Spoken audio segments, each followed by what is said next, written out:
Okay, here we go with the next step of the Hatsan 95 stock to 1000X action conversion.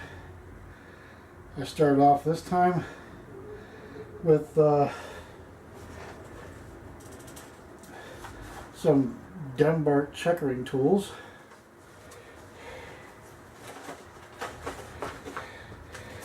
And it's the V-shaped #1 tool. The tool is a little thing on the tip there that used for making an original layout pattern and then to deepen the rows after you've laid out the pattern, which in this case also is 18 lines per inch as used by Winchester on the Model 70s. So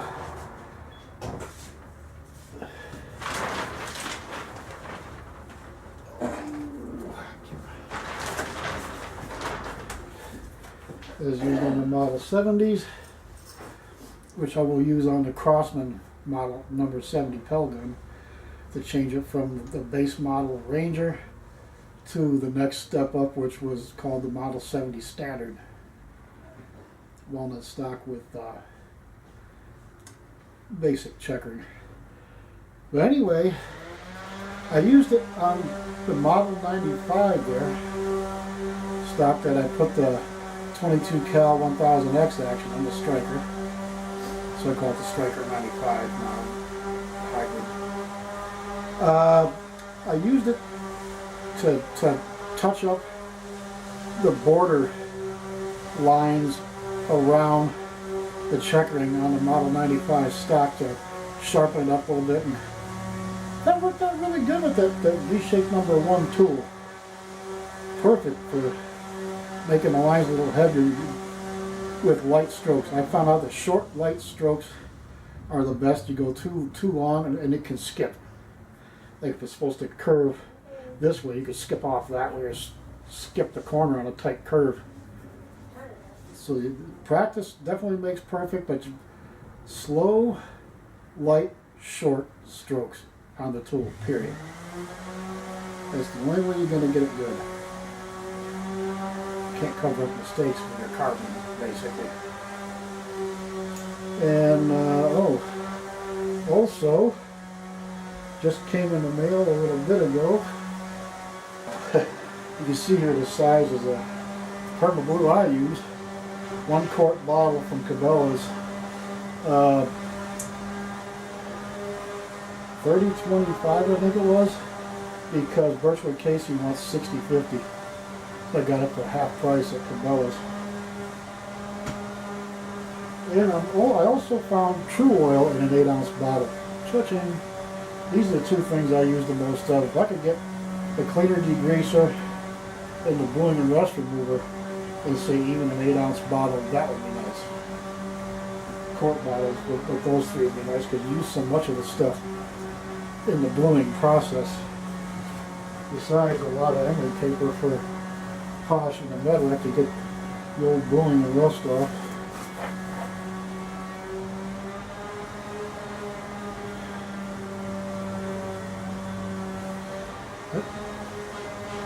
Came from Nickerson, Nebraska, on a eBay auction I won. Oh boy. Yep. He put his paper shredders to work.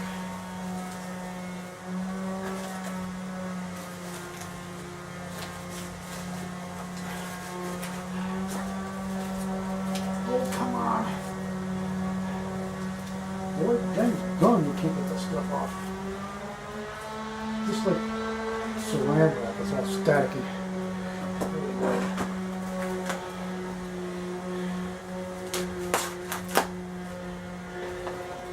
Come on, get over there where you're going to pick stuff with hose now, then.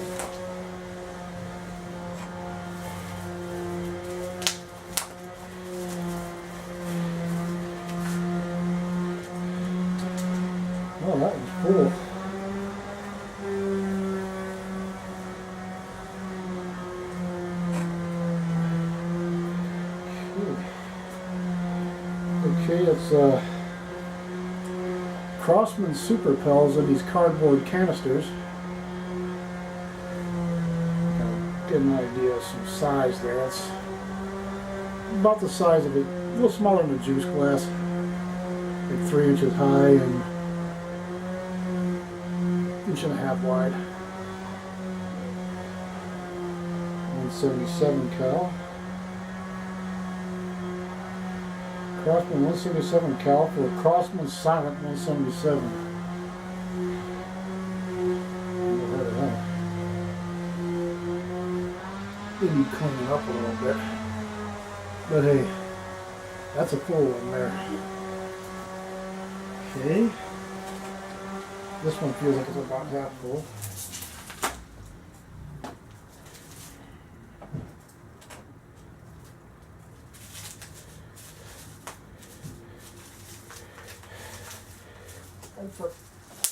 Come on.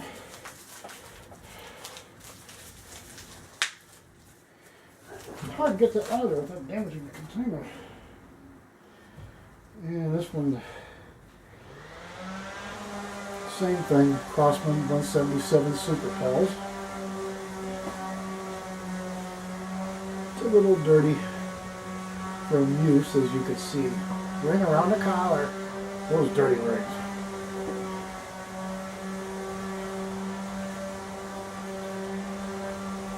Take the wadding out of there.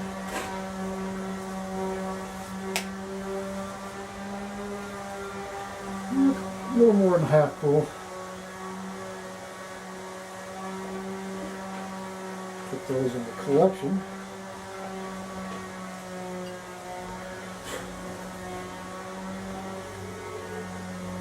Like two things in one. And there they are. This one's lighter colored than that one. I don't know. Use whatever ink to get those close enough or what. I got two more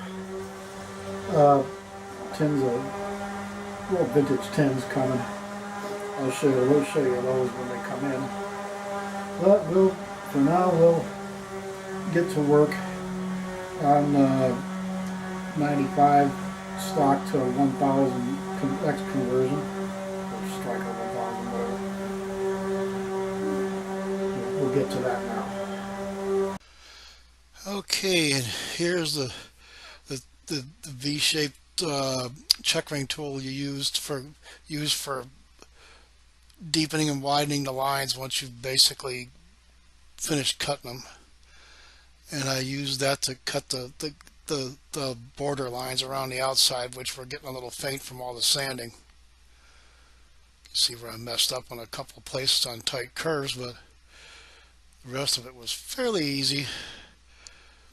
Good practice run to learn to use these check ring tools to sharpen that up again when I go to so it'll look good when I refinish it.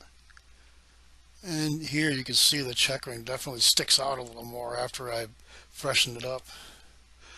And here is a little bit short bolt and wing nut I needed to clamp this drill press vise down. 4-inch I believe it is. And I finally found a piece of plywood to break a strip out of to take the forks from the 95 I cut off, so I could use that to cut plugs out of. It would have taken too long to film it to show you guys because the wood dust starts to smolder, but here's what it looks like with the 1/2-inch plug cutter. You have to go real slow because dust starts to smolder, and you got to stop it and proof it with your breath a few times to put it out so it doesn't burn the wood. And here are the resulting plugs I cut out of those the Turkish walnut forks that I had to shorten on the 95 stock to plug the 4-stock bolt holes. And here we can see the little step in the original 95 forward bolt holes I have to drill out so I can put these plugs in all the way, which won't fit at that point because of that step in there. that you see here. So we'll take care of that. Which I was going to do in the drill press here. As you see, I couldn't use the drill press vise because of distances involved up and down. There just wasn't enough clearance no matter what. Not on the bottom one either. So I tried to cut it anyway by holding it in place, which wasn't a big deal. Propped against my leg, and I got all that chatter there. So it fucked up the stock, and I got to fill that in and fix it now. I'm a little pissed off about that, but the other side's okay. Had to do some digging in my spare parts to find my bag with these plugs that I'd cut. And the Elmer's glue all, which is a stronger form of Elmer's, the plugs, and a tap hammer I'm going to use to do the job. You got to tap them down level and let it cure for 24 hours. In here I'm just lining up the grain and checking it for size and see what it looks like and stuff like that first. Then put some glue on the bottom half of the plug. Stuck it in there. Make sure you got the grain lined up, so it'll look right when it's all said and done. And again, tap it in level, and that's it.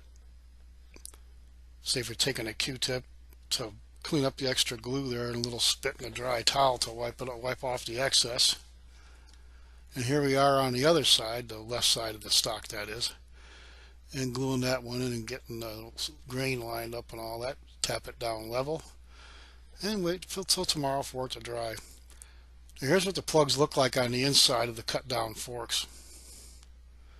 Doesn't stick out too far, so we could take a router bit and a Dremel and cut that down a little bit if needs be. And here's the blonde wood filler I'm going to use. It's a little like a yellowish beeswax color until it dries.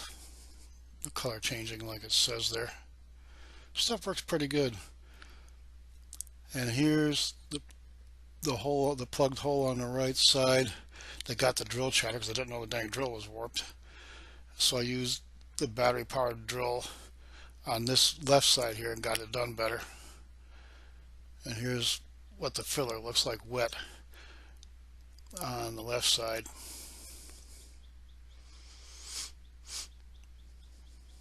Forgot to use the blue tape. And here's the right side that got the chatter, and the dowel, the end of the dowel will show again once I sand this down. I was trying to make sure I got the chatter all around the hole filled in good. And here's the stain I'm going to use. It matches Crossman colors. I'm going to use a couple of Q-tips and let it soak in no more than about 5 minutes on a sanded filler. And then the whole stock gets coated a few coats of True Oil, and it'll look beautiful. Okay, here is the set of countersinks I bought with the reamer bits, and the third one from the left there is the 3/16 size that fits the bolt size, except for the head. And you can see here I just to move it down a little further on the shaft of the reamer bit, so it wouldn't go into the other side of the stock while I'm countersinking it. And that putty actually machines really well. Didn't have a bit of trouble with that. I just had to whirl the cutting bit around a little bit to get to fit the big doorknob head on that stupid bolt. And here I'm just going a little bit further in each time and eyeballing it to see how far I gotta go. The reamer is real nice. Now here's the other side, the left side, with the big doorknob sized bolt head in it. And again, you can see here how well that putty machines. So that worked out really well. And it's basically countersunk about as much as I can get, but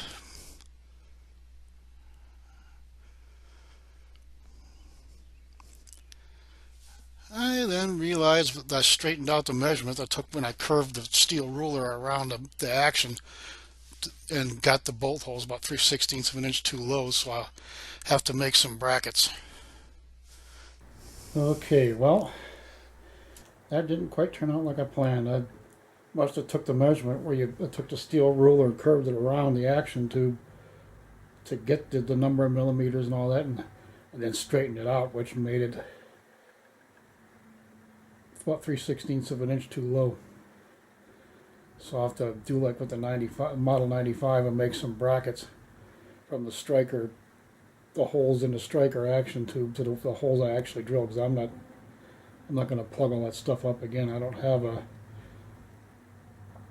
got 3/8 plug cutter. They don't go that small. So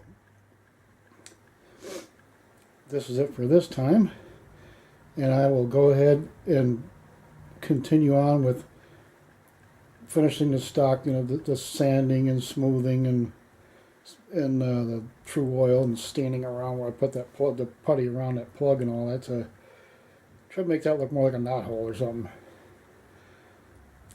So all I have to do is get some skinny 3/8 inch steel strap, and it's something not too thick, that's easy to bend around and everything, and we will get the finishing and all that done on this thing. So all I got to do is make some brackets and it'll bolt right up, because we just have to use I got a Dremel bit, a router, a cylindrical shaped router bit that I can hog it out on the inside where you won't see it, and I can just put some true oil on it to seal it up when we're all done. So good Lord willing, the creeks don't rise with this rainy season we're having again. We will see you again.